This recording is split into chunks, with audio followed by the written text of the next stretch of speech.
Hi అండి, welcome to my home blogs. ఏంటి ఈ పేపర్లన్నీ ఈ విధంగా చించేసి ఉన్నాయని చూస్తున్నారా?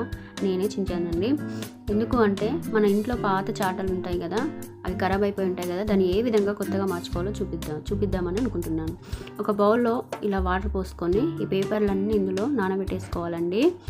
ఇలాగా బౌల్లో కొన్ని వాటర్ పోసుకొని ఈ పేపర్లు ఇలాగా నింపేసుకోవాలి. ఇందులో నాకు కొన్ని వాటర్ సరిపోలేదు, నేను ఇంకొన్ని వాటర్ పోసుకుంటానండి.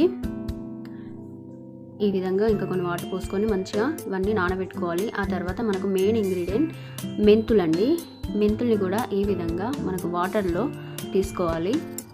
నేను 10 రూపీస్ మెంతుల ప్యాకెట్ తీసుకొని మంచిగా వాటర్లో మునిగే వాటర్ పోసుకొని నానబెట్టుకుంటున్నాను. ఒక నైట్ అంతా నానబెట్టుకోవాలండి ఇవి.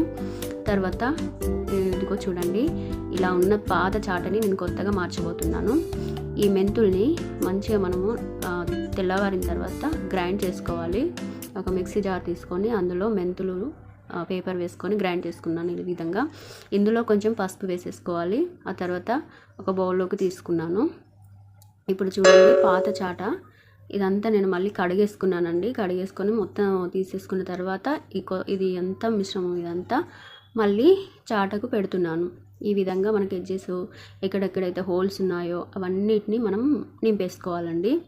నింపేసుకున్న తర్వాత మనం కాసేపు దీన్ని మొత్తం చుట్టూ అంతా వెనుక ముందు అంతా కూడా లోపలంతా కూడా మనం ఈ విధంగానే మంచిగా గ్రైండ్ చేసుకున్న ఈ యొక్క పేపర్ ఏదైతే ఉందో, మెంతులు ఏదైతే ఉందో ఇదంతా మనం గ్రైండ్ చేసుకున్నాం కదా, దీన్ని అనేది ఈ చాటకి ఈ విధంగా మనము హోల్స్ ఉన్న దగ్గర మొత్తం నింపేసుకోవాలి. నింపేసుకున్న తర్వాత ఇదిగో చూడండి, నేను ఏ విధంగా చూపిస్తున్నానో ఆ విధంగా మనం మొత్తం చాట మొత్తం నింపేసుకోవాలండి.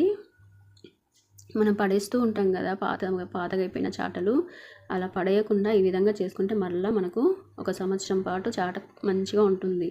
ఇప్పుడు అంతా ఇదేంటి ప్లాస్టిక్ చాటలు వచ్చేసాయి, అవి కొనుక్కుంటున్నాం. కానీ దాంట్లో కొంచెం మనం చెరిగినప్పుడు రైస్ అనేది బయటపడిపోతుంటాయి కదా, అందుకనేసి నేను అది పక్కనేసి మళ్ళీ పాత చాట తీసుకొని నేను ఈ విధంగా ట్రై చేస్తున్నాను. మీరు కూడా ఒకసారి ట్రై చేసి చూడండి. ఇలాగా మొత్తం లోపల పెట్టుకున్న తర్వాత బయట కూడా చుట్టూ మంచిగా పెట్టేసుకోవాలి. ఇంతేనండి. దీన్ని కాసేపు ఎండలో పెట్టుకున్నారంటే, సాయంత్రం వరకు ఎండలో పెట్టుకున్నారంటే ఈ విధంగా తయారైపోతుంది. చూసారు కదా. మీకు కనుక ఈ వీడియో ఉపయోగకరంగా ఉంటే లైక్ చేయండి, షేర్